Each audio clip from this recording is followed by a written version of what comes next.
Hello बच्चों, कैसे हैं आप लोग। चलिए आज हम देख लेते हैं बीएससी फर्स्ट सेमेस्टर जोलॉजी के वो सारे के सारे मोस्ट इंपोर्टेंट क्वेश्चन जो इस साल आपके एग्जाम पेपर में आने वाले हैं। और मैं ये भी बताने वाला हूं कि प्रीवियस पेपर में कौन कौन से क्वेश्चन पूछे गए थे और इस साल कौन कौन से क्वेश्चन पेपर में पक्का फंसेंगे। जिस तरह सूरज पूरब से निकलता है उसी तरह से हर साल ये क्वेश्चन पेपर में रखे हुए मिलते हैं।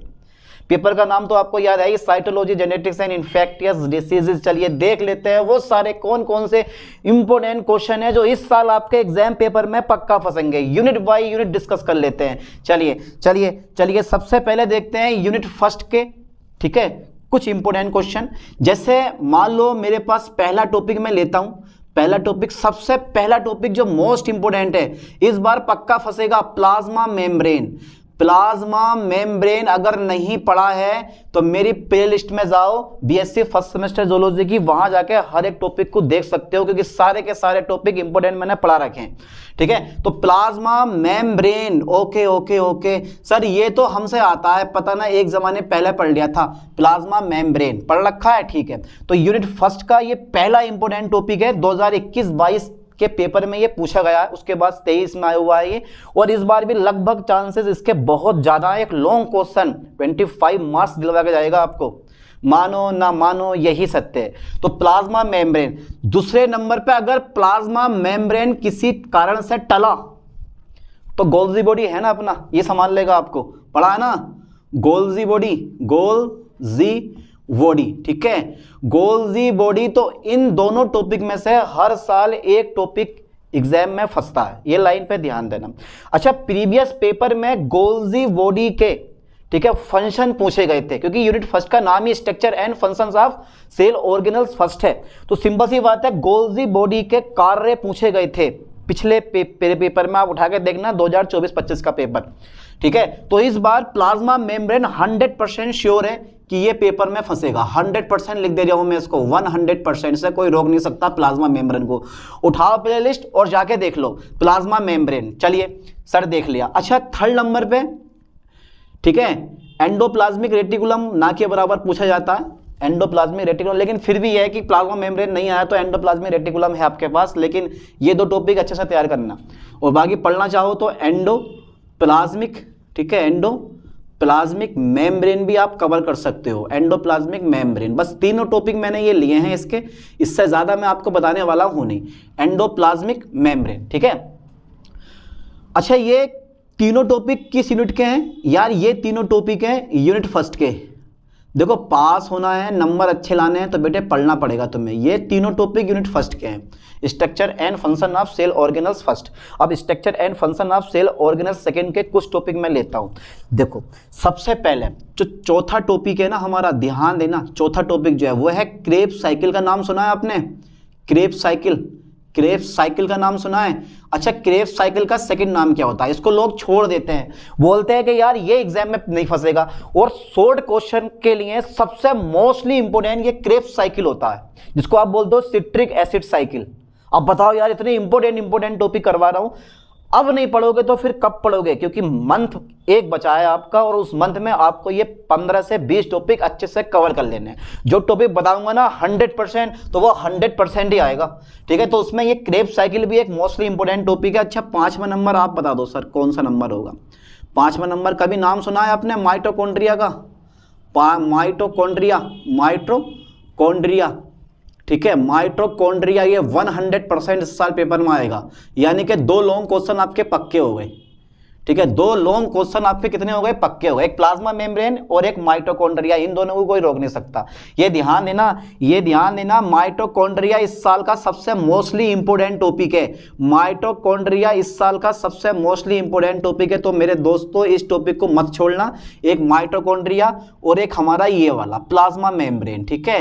ये हमारा प्लाज्मा मेम्ब्रेन बहुत ही इंपोर्टेंट टॉपिक है ये, ठीक है। तो यार ऐसे ऐसे टॉपिक पढ़ो जो हर साल एग्जाम पेपर में आने वाले हैं। तो 2 टॉपिक ये कंफर्म है, इनमें से एक टॉपिक पक्का, यानी कि दोनों के दोनों टॉपिक पक्का फंसेंगे ये एग्जाम पेपर में, ठीक है। तो एक प्लाज्मा मेम्ब्रेन हो गया, एक माइटोकॉन्ड्रिया हो गया। अच्छा, इसी का एक और है, देखो पेपर में आपसे घुमा के पूछ सकता है राइबोसोम। तो राइबोसोम दो प्रकार के, एक प्रोकैरियोटिक राइबोसोम्स और एक तुम्हारे पास यूकैरियोटिक राइबोसोम्स, 80S और 70S। तो उनमें से किसी एक के बारे में डिस्कस कर सकता है, चाहे शॉर्ट में पूछे या लॉन्ग में पूछे, ठीक है। तो ये राइबोसोम भी आपको पढ़ लेना है, क्योंकि राइबोसोम है भैया प्रोटीन का निर्माण करते हैं। तो ये राइबोसोम तीनों के तीनों टॉपिक मैंने एक ही यूनिट से लिए हैं, और उस यूनिट का नाम है second unit, UNIT unit second. का डर लग रहा है? हाँ भैया, का भैया इन टॉपिकों से डर लग रहा है? अरे बड़े इजी टॉपिक है, बिल्कुल 2 रुपए के इजी से भी इजी टॉपिक है ये, जब पढ़ के देखोगे मजा आएगा तुम्हें, ठीक है। तो चलो 3 टॉपिक हमारे हो गए, 6 टॉपिक हमने पढ़ लिए। अच्छा एक चीज और है, अच्छा 7वां टॉपिक जो है ना वो यूनिट 4 का, यानी कि यूनिट 3 का है, और यूनिट 3 का नाम आपको याद है न्यूक्लियस एंड क्रोमेटिन स्ट्रक्चर। तो न्यूक्लियस एंड क्रोमेटिन स्ट्रक्चर में यार, न्यूक्लियस एंड क्रोमेटिन स्ट्रक्चर में कौन कौन से इंपॉर्टेंट टॉपिक होंगे, जल्दी बताओ कौन कौन से इंपॉर्टेंट टॉपिक होंगे। अरे यार सबसे पहला जो टॉपिक लेना है ना वो स्ट्रक्चर ऑफ DNA ले लेना है आपको, यानी कि Watson and Crick model. Watson आता है पेपर में, वाटसन एंड क्रिक मॉडल, ठीक है, वाटसन एंड क्रिक मॉडल। लेकिन इसके चांसेस ज़्यादा नहीं होते ऑफ DNA। चांसेस ज़्यादा क्यों नहीं होते? क्योंकि ये आपका 12th क्लास में पढ़ा हुआ होता है, इसलिए चांसेस ज़्यादा नहीं होते। पर एक चीज़ 100% पूछी जाती है, और वो होता है केमिकल कंपोजिशन या केमिकल स्ट्रक्चर ऑफ DNA। ये चीज़ आपसे पूछी जाती है, केमिकल स्ट्रक्चर या केमिकल कंपोजिशन ऑफ DNA। तो इस पे भी आप डिस्कस करके जाना। लेकिन जब आप पूरा टॉपिक पढ़ोगे ना कि यार DNA क्या होता है, DNA की स्ट्रक्चर क्या होती है, DNA का केमिकल कंपोजिशन क्या होता है, DNA का महत्व क्या होता है, DNA का कार्य क्या होते हैं, जब ये सब कुछ पढ़ोगे तो वो सबका सब DNA में आ जाता है। तो सिंपल सी बात है, केमिकल कंपोजिशन आप बड़ी आसानी से आपने तैयार कर ली होगी कि यार जब इसका आप जल अपहरण करते हो तो पॉलीन्यूक्लियोटाइड बनता है, फिर उसका करोगे आप तो क्या बनता है, न्यूक्लियोसाइड बनता है, ठीक है, ये पता है ना तुम्हें। न्यूक्लियोसाइड और फॉस्फेट इकाई बनती है। न्यूक्लियोसाइड में कितने नाइट्रोजन बेस होते हैं, शर्करा होती है, नाइट्रोजन बेस तुम्हारे पास पिरीडीन होते हैं, उसमें तुम्हारे पास 4 नाइट्रोजन बेस पाए जाते हैं। कौन कौन से पाए जाते हैं वो सबको पता होना चाहिए। तो ये सब केमिकल कंपोजिशन होता है इसका, ठीक है, ये सब पता भी है आपको। लेकिन पेपर में साले क्वेश्चन ऐसे घुमा के दे देते हैं ना कभी कभी कि पता नहीं चलता लिखना क्या है इसमें। चलो नेक्स्ट देखता हूं मैं। तो Watson and Crick model of DNA। अच्छा क्योंकि यूनिट का नाम हमारा क्या है, न्यूक्लियस एंड क्रोमेटिन है, तो क्रोमेटिन के बारे में पढ़ लो आप। क्रोमेटिन बेटा, क्रोमेटिन, एक मिनट, अरे बेटे एक मिनट, क्रोमेटिन ये पढ़ लो आप क्रोमेटिन के बारे में, ठीक है। अच्छा 7, 8, 9 नवा नंबर जो बता रहा हूं ना आपको, बड़ा स्पेशल नंबर है क्रोमेटिन। देखो क्योंकि चैप्टर का नाम है न्यूक्लियस एंड क्रोमेटिन स्ट्रक्चर, तो न्यूक्लियस भी पढ़ के जाओ पूरा बढ़िया करके। न्यूक्लियस की खोज किसने करी, क्या क्या इसके अंदर पाए जाते हैं, इसके स्ट्रक्चर सब कुछ पढ़ के जाना। और डायग्राम बड़े जरूरी होते हैं, बिना डायग्राम बनाए पेपर छोड़ के मत आना बिल्कुल भी। डायग्राम जहां पे है बिल्कुल सुटेबल डायग्राम दो, क्योंकि डायग्राम के नंबर होते हैं। जब एग्जाम में कॉपी चेक होती है ना तो टीचर लोग सबसे पहले क्या देखता है, किस चीज पर नजर पहुंचती है बताओ। वो आपकी थ्योरी पढ़ने बेटा नहीं पड़ेगा, आपके हेडिंग होने चाहिए बढ़िया वाले, और आपका डायग्राम बना होना चाहिए बिल्कुल बढ़िया। जब आपने एक अच्छा सा डायग्राम दे दिया तो इसका मतलब है आपने थ्योरी भी अच्छे से लिखा ही होगी। तो ज़्यादातर ध्यान देना, जूलॉजी बॉटनी में ज़्यादातर ध्यान दिया जाता है डायग्राम पे। जितने अच्छे अच्छे डायग्राम बना पाओगे इतने अच्छे अच्छे आपको नंबर मिलेंगे, भर भर के नंबर मिलेंगे। चलिए तो न्यूक्लियस के बारे में पढ़ लो, बस 3 टॉपिक मैंने इससे लिए हैं, ये इससे ज़्यादा मैं टॉपिक नहीं लिया। तो यूनिट हमारा कौन सा हो गया, हमारा 3rd भी कंप्लीट हो गया, ठीक है, ओके। अच्छा यूनिट 4 है cell cycle, cell division and cell signalling. अबे यूनिट के नाम तो याद कर लो, ये टॉपिक याद नहीं कर सकते हो तो क्या, हाँ भाई हमने BSc फर्स्ट सेमेस्टर में कुछ पढ़ा था। तो cell cycle, cell division and cell signalling, तो यार सिंपल सी बात है, सेल साइकिल एक मोस्ट इंपोर्टेंट टॉपिक है, कई सालों से ये पूछा नहीं गया था। 7, 8, 9 और 10वां टॉपिक है हमारा कौन सा, सेल साइकिल। यार ये टॉपिक अगर ना पढ़ोगे तो फिर क्या पढ़ोगे, ये बताओ मुझे कि सर ये टॉपिक ना पढ़े हम छोड़ दें तो फिर क्या पढ़ोगे, सेल साइकिल। और 11वां जो नंबर है ना हमारा, 11वां जो नंबर आता है बड़ा स्पेशल आता है, ये ध्यान देना, जैक स्टेट पथवे। लग तो ऐसा रहा है कि यार ये को टॉपिक बड़ा इंपॉर्टेंट नहीं है, लेकिन सही बता रहा हूँ, ये जो टॉपिक है ना जैक स्टेट पथवे या सिग्नलिंग पथवे आप बोल सकते हो, बहुत ही इंपॉर्टेंट है, बहुत ही इंपॉर्टेंट है पथवे। मानो या ना मानो भैया, बहुत ही 100% चांस इसके आने के होते हैं। और इससे भी ज़्यादा मोस्ट इंपोर्टेंट टॉपिक जो कि हर साल पेपर में आता है, हर साल पेपर में आता है ये वाला, ठीक है, MEIO, म्यूसिस, म्यूसिस ये पढ़ो, एंड माइटोसिस, माइटोसिस बेटा ये पढ़ लो ठीक से, एक म्यूसिस एंड माइटोसिस, ठीक है। देखो अब ध्यान देना, सेल साइकिल ना फंसा पेपर में, ये क्वेश्चन शॉर्ट में आता है, ये वाला जो क्वेश्चन है जैक स्टेट पथवे, ये शॉर्ट में आपसे पूछता है, ठीक है, जो कि मैंने 100% लिखा। लॉन्ग क्वेश्चन में म्यूसिस एंड माइटोसिस, इन दोनों में से एक क्वेश्चन पूछता, या दोनों में डिफरेंट तो खैर नहीं पूछता, लेकिन म्यूसिस की संपूर्ण प्रक्रिया आपसे पूछेगा 100% लॉन्ग क्वेश्चन में, ठीक है। तो एक क्वेश्चन ये हो गया लॉन्ग, एक क्वेश्चन ये हो गया, और एक क्वेश्चन हमारा लॉन्ग ये हो गया, ठीक है। ये लॉन्ग क्वेश्चन हमारे हो गए, इन दोनों में से एक आता है। और ये मैंने सब पढ़ा रखा आपको, ये नहीं है कि मैंने कुछ नहीं पढ़ाया, ये मैंने सब पढ़ाया, सारे के सारे मोस्ट इंपोर्टेंट टॉपिक पढ़ाए हैं, कोई फालतू वाला टॉपिक नहीं पढ़ाया। इसलिए प्लेलिस्ट में जाओ अभी और उठा के एक A to Z ये टॉपिक पढ़ लो, क्योंकि सारे टॉपिक प्लेलिस्ट में मैंने डाल रखे, अगर नहीं डाला कोई तो मैं ऐड कर दूंगा। तो 12वां जो है ना meiosis and mitosis, meiosis and mitosis, इन दोनों में से एक टॉपिक आपसे इस साल पेपर में पूछेगा। मान लो अथवा में रखा हुआ मिलेगा, ये अथवा में रखा हुआ सेल साइकिल, या फिर ये अथवा में रखा हुआ मिलेगा, इसलिए म्यूसिस और माइटोसिस को ऐसे रट लेना है, ऐसे दिमाग में फांस लेना है जैसे आप खाना खा लेते हो कि हाँ भाई मुझे खाना खाना है, वही ऐसा याद होना चाहिए, बिल्कुल ये वाला, ठीक है। चलो तो लॉन्ग क्वेश्चन की आपने प्रिपेयर करा, तो प्लाज्मा मेम्ब्रेन, माइटोकॉन्ड्रिया और म्यूसिस एंड माइटोसिस में से एक लॉन्ग क्वेश्चन आपके मतलब तीनों के तीनों पेपर में रखे हुए मिलेंगे यार, तुम्हें जा उठा के देख लेना, पेपर गारंटी है 100% बिल्कुल। चलिए आगे देखते हैं। तो यूनिट 3, ये यूनिट 4 के क्वेश्चन है, यूनिट 4 है हमारी ये, ठीक है, यूनिट 4 है। चलो ये सारा यूनिट 4 के आपने क्वेश्चन बता दिया हमें, बहुत अच्छा करा। अच्छा यूनिट 5 के बारे में बताओ। यूनिट 5 से मैंने 2 क्वेश्चन लिए हैं, एक तो अब क्योंकि Mendelism and sex determination chapter का नाम है, तो मेंडलिज्म, तो मेंडल के तीनों नियम जो कि आपने 12th क्लास में भर भर के पढ़े हैं, जिसमें कि तुम्हारे पास सेकंड नियम और थर्ड नियम ज़्यादा इंपॉर्टेंट है, लेकिन मैं तीनों नियम पढ़ने की राय दूंगा आपको, ठीक है। और एक चीज़ और बता रहा हूँ मैं आपको, जीन बैलेंस थ्योरी या फिर क्रोमोसोमल, ठीक है, ये ध्यान देना। चलिए मैं बता दूँ आपको। तो यूनिट 5 का जो मेरे पास 10, 11, 12, 13वां टॉपिक जो है ना, मेरा 13वां टॉपिक जो है वो या तो पढ़ रहा है आपको gene valence theory, gene valence, VALANCE, gene valence theory, ठीक है, जीन वैलेंस थ्योरी पढ़ लो, ठीक है। शॉर्ट क्वेश्चन में आपसे पूछेगा, या आती है तुम्हारे पास क्रोमोसोमल, क्रोमोसोमल थ्योरी, क्रोमोसोमल, ठीक है, क्रोमोसोमल थ्योरी, ठीक है, ये आ जाता है तुम्हारे पास, ठीक है।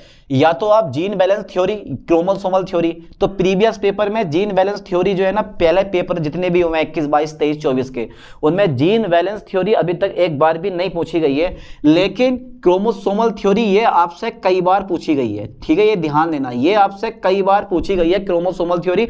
और वही प्रीवियस पेपर जो होते हैं ना 21, 22, 23 क्वेश्चन बार बार रिपीट हो रहे हैं, ये मत समझना कि कहीं बाहर से क्वेश्चन उठाकर रख दिए हैं, कोई क्वेश्चन कहीं बाहर का नहीं है, वो क्वेश्चन सबके सब लौट फिर के वही हैं। तो क्रोमोसोमल थ्योरी जो है ना हमारी ये वाली, इसको अच्छे से आप पढ़ लेना मेरे दोस्तों, छोड़ना मत बिल्कुल भी। चलिए 13वां और 14वां जो नंबर है ना हमारा, 14, कितना शानदार नाम है 14। चलो देखते हैं 13, 14, तो जीन बैलेंस थ्योरी और क्रोमोसोमल थ्योरी हो गई हमारी। अब एक और है बेटा मेंडल्स लॉ, ठीक है, मेंडल्स लॉ। अब ये मेंडल यार कहीं ना कहीं तो आ गई, ये कोई फालतू में तो यूनिट में देने रखे हैं, ये कहीं ना कहीं मारेंगे गेर, ठीक है। तो बेटा ये कौन सी यूनिट हो गई हमारी, ये हो गई यूनिट UNIT, यूनिट 5th हो गई है हमारी, ठीक है।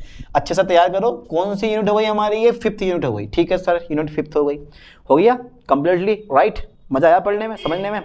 अब यूनिट 6 से कोई क्वेश्चन नहीं पूछा जाता, लेकिन बता दूं मैं आपको, यूनिट 6 का नाम आपको पता होना चाहिए, extension of Mendelism, genes and environment.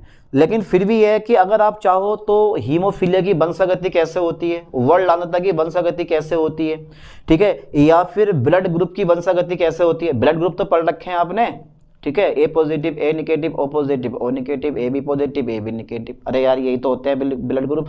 तो ये इनके बारे में पढ़ लो अगर पढ़ना चाहो तो, वरना यूनिट 7 से ज़्यादातर कोई क्वेश्चन पूछा जाता नहीं है। ठीक है, जी समझ में आया। तो मैं यूनिट 6 का, हाँ यूनिट 6 का जो है ज़्यादातर पूछा नहीं जाता, इसलिए यूनिट 6 से मैं कोई क्वेश्चन ले भी नहीं रहा हूँ, कोई भी टॉपिक मैंने नहीं उठाया। मैं डायरेक्टली यूनिट 7 में पहुँचता हूँ। 13वां 14वां 15वां क्वेश्चन आता है मेरे पास यूनिट 7 का। ठीक है, यूनिट 7 है हमारी human chromosomes and pattern of inheritance. अब एक कम से कम यूनिट के नाम तो याद कर लो आप लोग। तो सबसे पहला क्वेश्चन जो है, सबसे वेरी इंपॉर्टेंट क्वेश्चन, वो है क्रोमोसोमल। ध्यान देना बेटा, क्रोमोसोमल, खटमल छाप, क्रोमोसोमल। ठीक है, क्रोमोसोमल एबरेशन। ठीक है, एबरेशन। ठीक है बेटा, या इसको बोलते हैं क्रोमोसोमल एबनॉर्मेलिटी, या इसको बोलते हैं क्रोमोसोमल डिसऑर्डर। ठीक है, एक ही चीज होती है, हिंदी में कहते हैं इसको क्रोमोसोमल, यानी कि गुणसूत्र विपधन या गुणसूत्र विपधन बोल दो, चलो विपधन, या विसंगति बोलते हैं, गुणसूत्र विसंगति। तो इंग्लिश में देख लेना एक बार, क्रोमोसोमल एबरेशन। ठीक है, या इसको बोलते हैं क्रोमोसोमल डिसऑर्डर भी बोल देते हैं। जो भी नाम से आए पेपर में करके आना अच्छे से। और ये वो क्वेश्चन है जिसके चांसेस क्या हैं इस साल 100% है। तो बेटा एक क्वेश्चन मेरे पास ये है लॉन्ग क्वेश्चन में। ठीक है, तो जब बता रहा हूं ना उस पर ध्यान देना बेटा, जब बता रहा हूं मैं उस पर ध्यान देना। ये क्रोमोसोमल एबरेशन जो है 100% चांसेस होते हैं इसके आने के।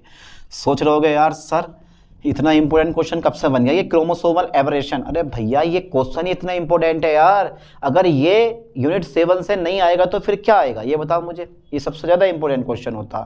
ठीक है, इसलिए इस क्वेश्चन को अच्छे से तैयार करना, मत छोड़ना। अच्छा, पेडिग्री एनालिसिस पढ़ा है आपने? अरे यार ये जो क्वेश्चन है ना ये मैंने पढ़ा दिया है, ये बड़ा अच्छा चल रहा है टॉपिक पेडिग्री। ये नया टॉपिक आया है, इसने नया जन्म लिया है, एनालिसिस, पेडिग्री एनालिसिस। पहले कभी पूछा नहीं गया लेकिन पिछले 2 साल से ये क्वेश्चन लगातार आ रहा।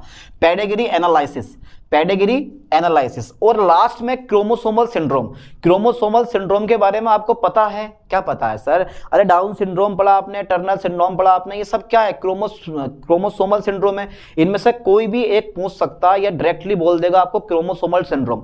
देखो पढ़ा हुआ पेपर पूरा आएगा, जो बच्चे अच्छे से तैयारी कर रहे हैं उनका पेपर पूरा पढ़ा हुआ आएगा, लेकिन हो सकता है कुछ क्वेश्चन को वो घुमा दे, और उन क्वेश्चन को घुमाने से बचने के लिए इन सारे क्वेश्चन को अच्छे से तैयार करो।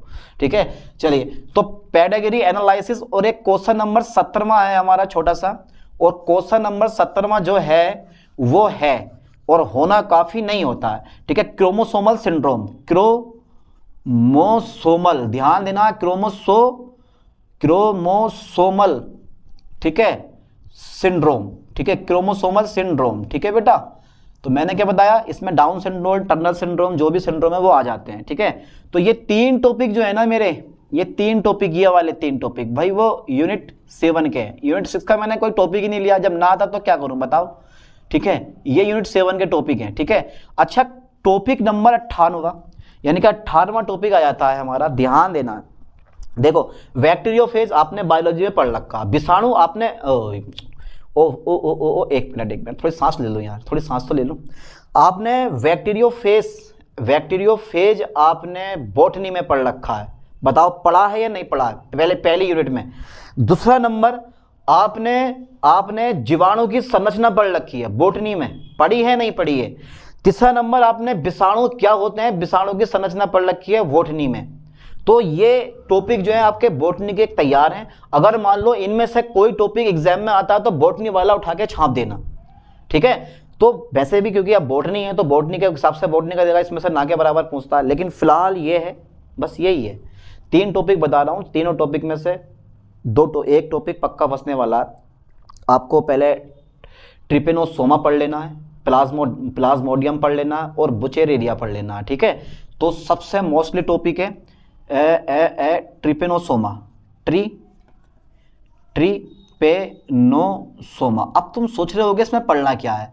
बेटे तुम जो सोच रहे हो ना ट्रिपेनोसोमा में पढ़ना क्या है, वो प्ले लिस्ट में यूनिट 8 में मैंने डाल रखा है। इन्फेक्टियस डिसीजेस यूनिट का नाम है, और उस यूनिट में मैंने क्या कर रखा है, ये डाल रखा है टॉपिक ट्रिपेनोसोमा। उठाओ और उठा के एक बार चेक कर लो और देख लो।